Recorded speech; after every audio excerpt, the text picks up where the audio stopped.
Hello, my lovely. Thank you for joining me, Chris. Oh, you're welcome. Hi, Lisa. Now then, how long have we known each other? I think it goes back to 10 or 11 years ago, where you came on a fire walk at Woodhall Hotel. Amazing hotel. There was amazing grounds. And you and a friend came on a fire walk. And I remember, obviously I was, delivering the fire walk, but I remember really connecting with you and the heart of you. And then since then, I think we spoke on the phone the following week, maybe to say how was it, or even the next day, how was it for you? And there was something that just resonated in me with your heart and soul. And then since then, I've not freed you. You're still living in my cellar. It's a lovely cellar. It's really nice. There's the heart. So we've known each other through thick and thin for about 10 and 11 years. And, you are such an inspirational coach. And I've had some sessions with you myself where I've rang you and said, I'm really blocked with something. And I've been blocked for a while and it's not going away. It's all right, I'll come over. And then as soon as you've come and you've gone, and I'm unblocked and flying like I'd never been blocked before. And but in addition to that, our beautiful friendship and just explain. I know this is going into what you do, and this is a heart-centered conversation. But can you just share what it is that you do in the world for work? It's so funny you should ask that, because my son is 23, and Adam, and he said to me the other day, he said, do you know what, Mum? My mates are always asking me what you do. He said, and I don't know. And I said, actually, neither do I. I just go and do it, and I get asked back. So I suppose you'd say it was a combination of coaching and personal development and training in local government and NHS organisations. I'm a nurse by background, as you know, nurse and midwife. So I work in large NHS foundation trusts and local authorities, just doing people stuff. So coaching, organisational development, helping people to stay resilient and strong, helping them with people stuff. Yes. Well, but say that again. People stuff is what I do in the world. But also you teach, don't you? Teach leadership.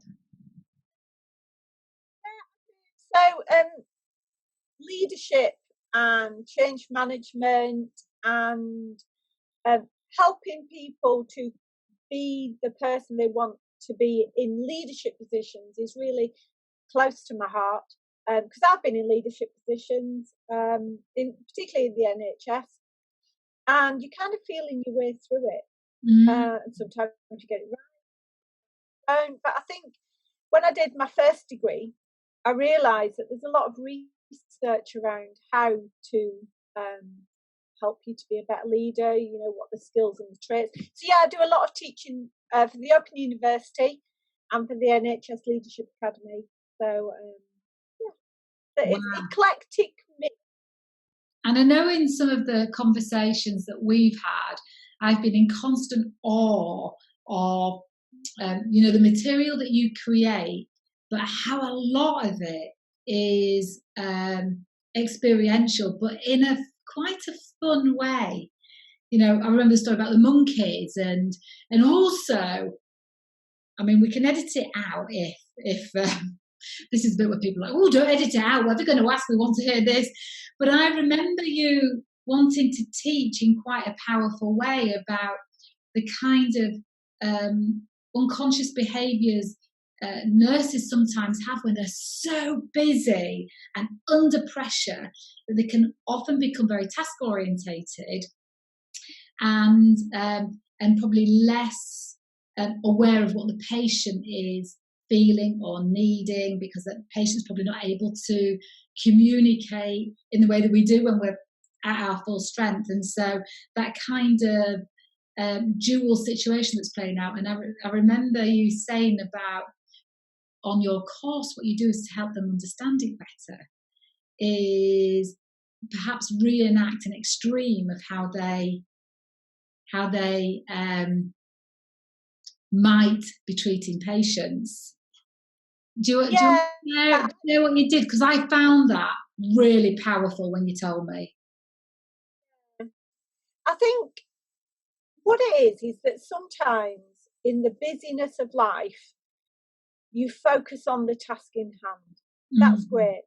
But when the hand involves another person, that's when there's something around that emotional intelligence and understanding what it's like to be on the receiving end of you at your best. And you know, in healthcare people, I mean, God, they've got a massive job on hand at the minute, and it is tough, and they are only human, and they get a lot of flack, and they get people at their most broken and most frightened.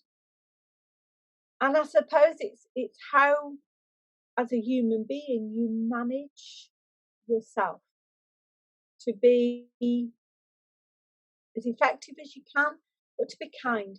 That's a great big strap line, isn't it? Just recently, being kind. Take a lot.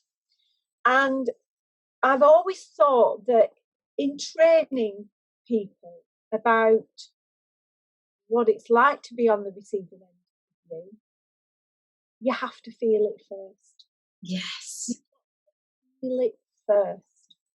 So, so some of the training that I've set up was working in a big hospitals trust with a particular team who'd had a lot of complaints from patients.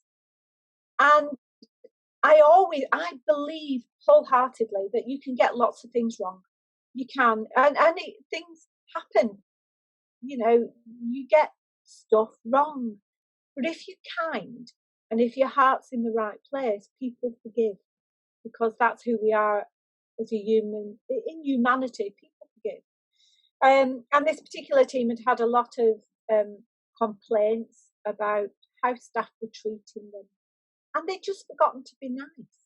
They'd forgotten that in very routine type of environment for them, being on the receiving end of care isn't routine for anybody.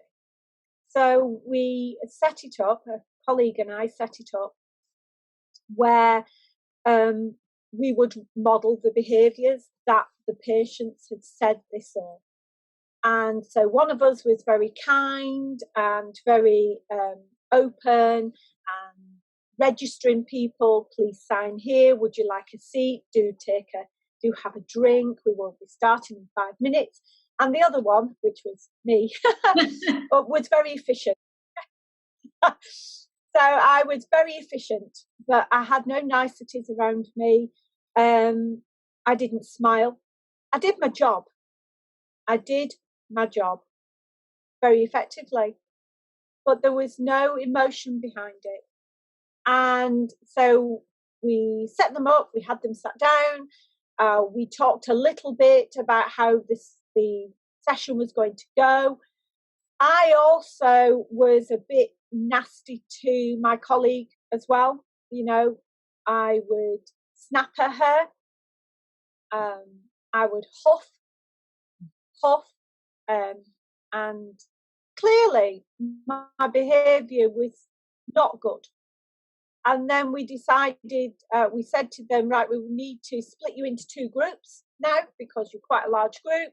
We're going to split you into 2 groups. One group is going to go with Chris, and one is going to go with me, my colleague. And the people in the room were like, I want to go with you. I don't want to go with Chris. I want to go. Or they were sitting there, hands up, who wants to go with Chris? Nobody put their hands up. And it was funny. And at that point, that's the only time we broke it, and we laughed. And then we told them what we had to do, what we were doing, how it was going to work. But it took me till at least lunchtime for people to warn to me. I had to go around to people saying, I'm so sorry that I didn't smile at you when you came in. I'm so sorry. I just said, sit there, but it did. And that's the key, isn't it? Because it takes a lot to repair a relationship, even from those first few seconds when the heart isn't there. It takes a lot to repair it and get back to an even keel. Wow, I love that. You've got to feel it first, because you could have done a wonderful PowerPoint about that. You could have done a wonderful talk about it. You could have had statistics and anecdotal evidence and told them about it. Would not have been as powerful, impressionable and lasting as experiencing it. And even worth the risk of them still thinking, yeah, but I bet that was what she's really like, though. Well, that's it. Because it was a risk, and we told that the leadership team that it's a risk, because when you're faced with how you are personally, it's a tough one. That mirror. But it went great. That mirror, we want to look at it when everything's pretty. When what we're going to see reflected back is going to show our brilliance and just how great we are. But the tiniest bit of tarnish, it's all we see, isn't it? It's so tough. I'm interested in, though, as doing work with people in rooms, well, firewalking, taking them over coals. I mean, there's nothing quite like that to focus the mind. And I know what it's like when I am doing it for a company and the people in the room have not said they want to walk on fire. In fact, definitely don't want to be told they're going to be. I mean, and I leave it. I don't tell them that's what they're doing, because what we're doing is shaping them ready to get ready to walk on the fire, but expanding their belief about what's possible, not training them how to walk on fire. But I'm often met with resistance. I'm often met with, yeah, go on then, off you go, love. And I know before I go in the room that I'm going to have that to work through, because there's just their stuff coming to the surface. And so I kind of prepare myself for it, get my head in the right space and know that it's just their fear and all of that good stuff. Because if I don't, then I end up reacting to it and being hooked into it. But I'm interested for you, when you were doing that, that was really powerful, but really brave to reenact that. What was going through your mind and heart before doing it? Were you thinking, I don't think we'll do it? Oh yeah, we'll definitely do it. No, we're not going to do it. We're going to do it. Or were you just really committed to it and thinking, right, whatever happens, we're doing it? What was going through your head? I think we prepared very well. So the person that I worked with, I trust her wholeheartedly. I completely trust her, and she completely trusts me. It's really important. Because it was scary. Because what happens if people walk out? What happens if people start kicking off? What happens if people don't recognise what we're doing? What happens if they send me to Coventry and but I think for me, that thing about feeling it first, we talked about it. We tried to make some contingency, but actually we knew that going into the room together, what happens will happen, and whatever happens will be all right. Yeah, trusting yourself then. I trust that whatever happens, I can handle it and also make this a great learning for all of us? I think trusting yourself and not wobbling. So there were some people who their faces were set in stone at the beginning.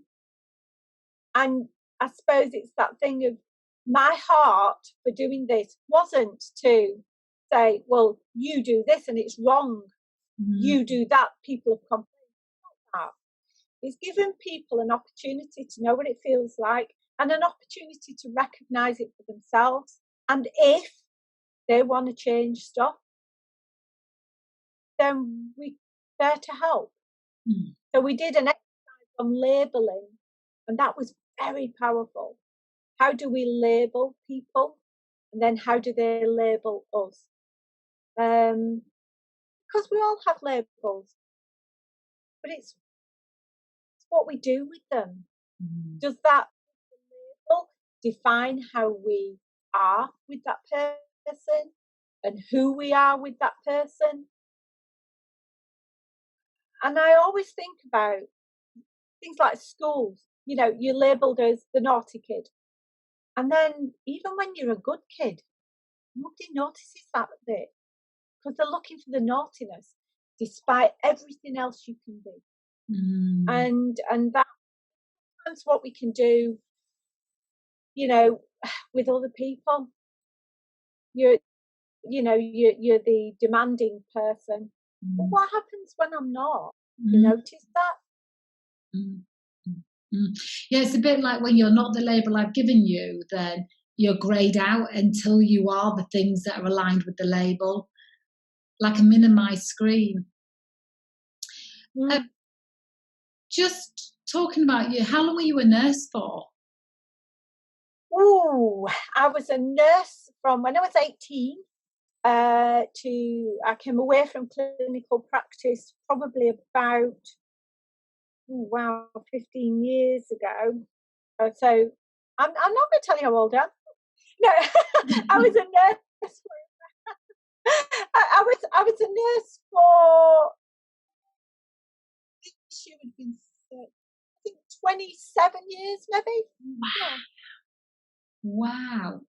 So what was the catalyst then for you to do what you're doing today and come out of nursing? Because, you know, that's 27 years, that's a lifetime. And, you know, a lot of dedication. So what was the catalyst that brought you into personal development and not nursing anymore? I've always wanted to help people. That's been the biggest thing. I've always wanted to help people in whatever way I could. Nursing seemed to be the best way to try and do that. And then when I did my first degree, I realised that there was a lot of, because obviously it wasn't a degree programme when I did it. And I realised, oh my gosh, so there's a bigger world outside than NHS.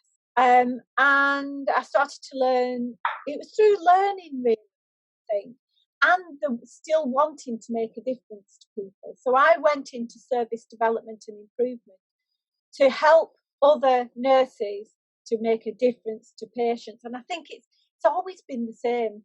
So even the stuff that I do now with clinical teams about how they are and how to stay okay yourself, how to manage change, it's always with that patient in mind.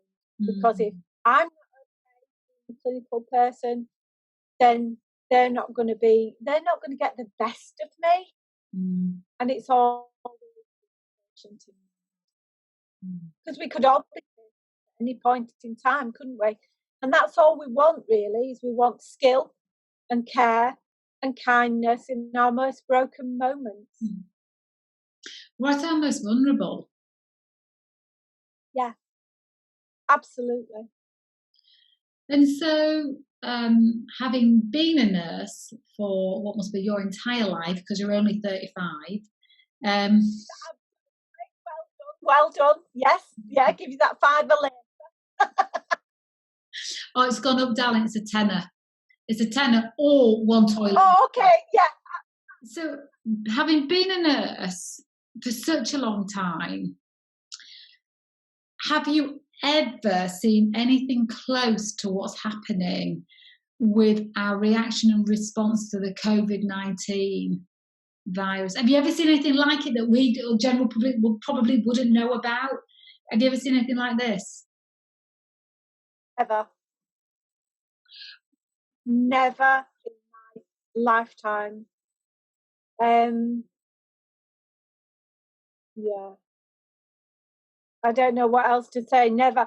I mean, the pressure on the people in the front line is massive. The decisions that they're going to need to make are huge, and we all owe a debt of gratitude to them for what they do. My daughter's a nurse, and they, every day you go to the front line.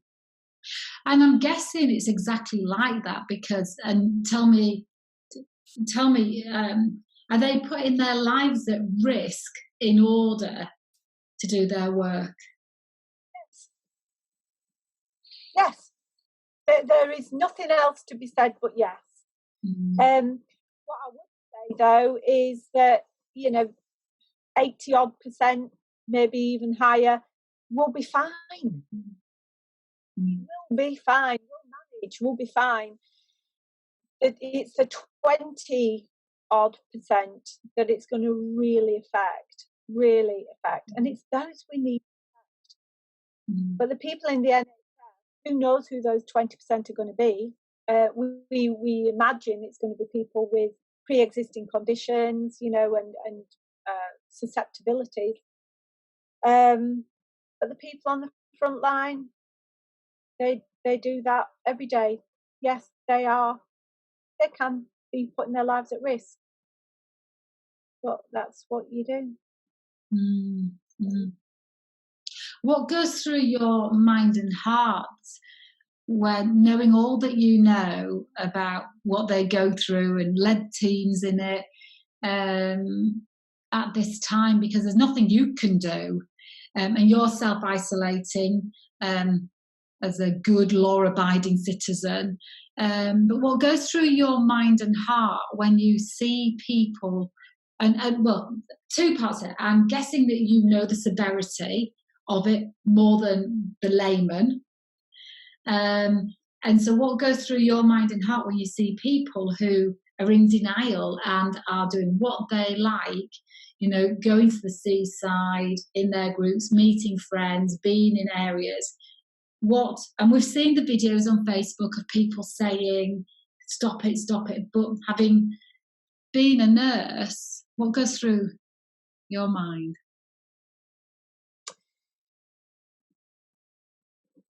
So, yes, we've seen all of the videos, people going. I saw somebody the other day and I said, "Oh, are you still taking cash?"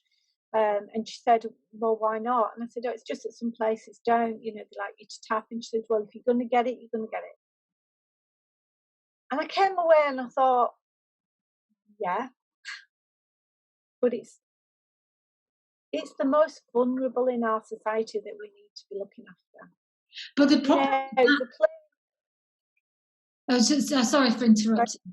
I just thought, the problem with if you're going to get it, you're going to get it. Yeah, okay, you might be okay, you might have it, but who are you passing it on to? It's not that you can't recover from it. It's that in the process, who are you infecting with it? Am I right in thinking that's the real problem, not whether we can recover ourselves, or us young, healthy 50-year-olds, all right, 35, but it's the passing it on bit. It absolutely is the passing it on bit. The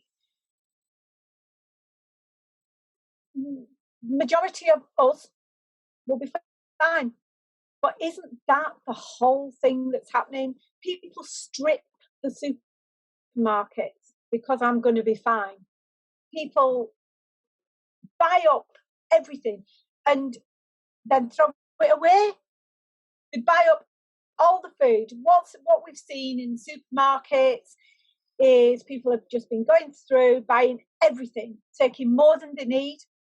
and leaving people like the vulnerable, like the elderly, like the NHS workers and the frontline workers, the other frontline workers, because it's not just about the NHS. You know, my brother is a security guard at a supermarket. They are needed. They're so needed. People in supermarkets, at checkouts, you know, they are so needed. But people go through and they buy more than they need and then throw it away because they haven't eaten it. And it's that selfish kind of, well, I'll be all right. I'll make sure I'm okay. I'll get what I need. Nothing's going to stop me going out. I'll go where I want, but it's not about you. No. Some wonderful people. Wonderful. You know, I think what I'm seeing is a real split in our community around, I'll do what the heck I like, or I will help as many other people as I can. We've got a little community where I live. We shout over the fence to each other. Are you okay? Do you need anything? Do you need me to go to the shops? And it's fab. I spoke to my friend, and her mum is 91. And of course, she's self-isolating. And so my friend Kath, she goes to wave through the window every day. Hi, she only lives around the corner. Hi, Mum, how you doing? And Mum's waving, but I'm fine. And I said to her yesterday, how are you managing, Mum? My darling, I did this in the war. She said, but then I knew who the enemy was. Yeah. Because we're Trojan horses, aren't we? We could be friendly faced, saying hello to somebody, but really inside us is a deadly virus to them. We're walking potentially walking Trojan horses, and that's a wonderful thing. At least I knew who the enemy was. They were dressed like an enemy. So if there was a benefit to the isolation part of the virus, not the virus, but you know, the secondary gain is the isolation. What do you think the benefit to us is, and that may even be lasting? Connection. Yeah. Connection. I think. So yesterday, I mean, me and my partner, we have wobbles at different times. Everyone can have them. We have wobbles at different times. So he has a wobble and he's upset, and then, you know, because he's got an elderly mum, he's a wobble. I'm the voice of reason. And then this morning I had a wobble. I was upset. He was the voice of reason. And we sat yesterday at breakfast. We had a late breakfast, and he said, "Oh, you know, what do you think about it all?" And he was having a little wobble, and I said, "Do you know what? We're sitting having breakfast at 10 o'clock on a Thursday at the table. Everybody's okay, and it's that I think it's stopping in those moments and appreciating what we've got. And we don't often do that. Life's got so busy. Mm-hmm. And I think we need to recognise the beauty in the moment. And that sounds really crass and really fluffy, but it's true. Totally true. I agree, because I feel like our lives have become doing, and all of that pushing. And I have certainly worked with more people than ever who are uncomfortable with themselves, you know, with their own thoughts and their own stillness, that they do everything to avoid it, and that's that busyness.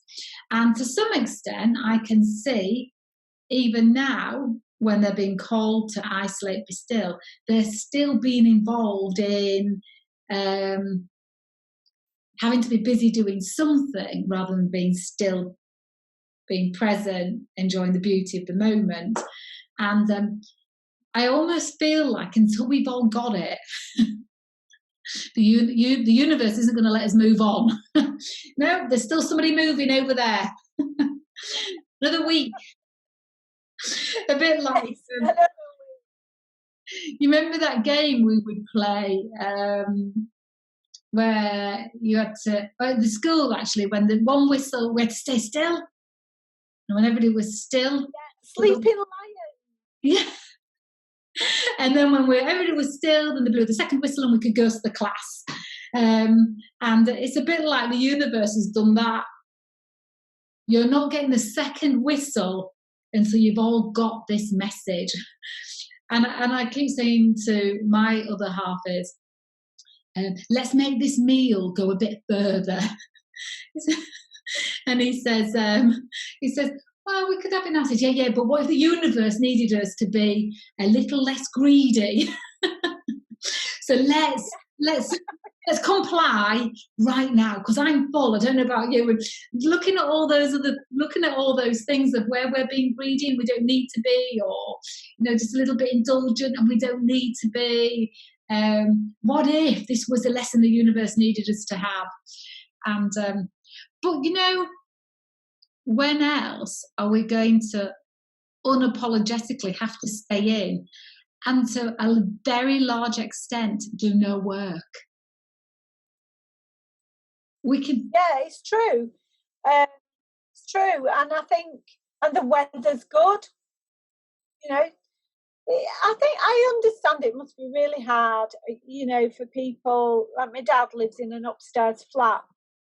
To self-isolate, it must be awful. Absolutely. It must be awful. And if you've got a family and you're in a small space, completely get it. But they made, don't they? And that requires us all to change our behaviour in some way. Even a small way will help for the greater good. I agree. And I wonder if we are too attached to keeping the life that we had in the way that we lived it, I think life is not going to be the same again, and nor should it be, really. How can you live through this and life be the same? Because if it is, we've not possibly learned what we need to that will benefit us for the future. And I think there's a real temptation to want to go back to the business we had and the way that we were doing it with the people we're doing it with. But what if this was to turn it round a bit and think, okay, I'm only going to teach what I most love teaching. So my last question is, what impact do you want to have made in the little part of the world that you drop your pebble into? What impact do you want to have made? By when? By this afternoon. By about 5 o'clock. What impact do I want to have made by the time I'm dead? Right, let's have a think.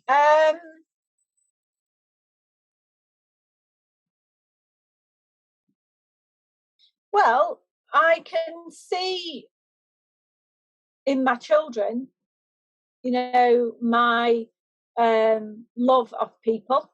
So I want that to ripple out, that love of people. People are amazing.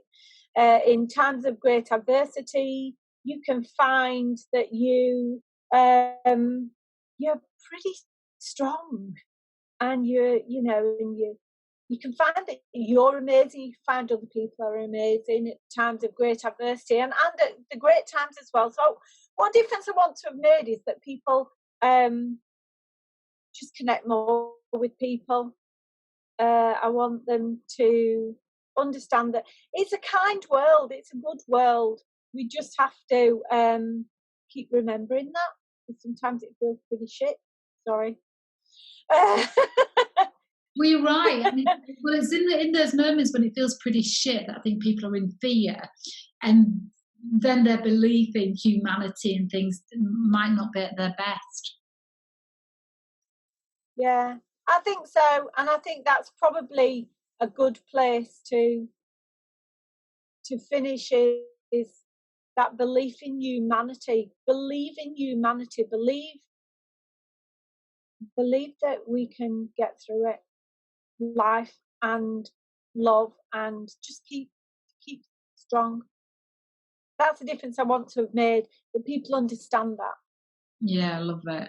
Well, I definitely feel that all the work you do and how you are as a friend and girlfriend, not my girlfriend, of course, um, and mother and daughter and sister, that you are totally true to that impact, totally true. Darling, thank you so much. I feel like we've forgotten that we've been filming and we've had a right good old blether. I'm not gonna edit any of it out. And probably anybody that's watching right now will think, oh dear God, I wish you'd edited a big piece out earlier. But thank you so much, my lovely. You've spoken from the heart, and I can't wait for my friends and people I know and love to see what I love in you. So thank you, darling. Thank Have a you. lovely day. My pleasure. I've loved it. Stay safe. Bye, darling.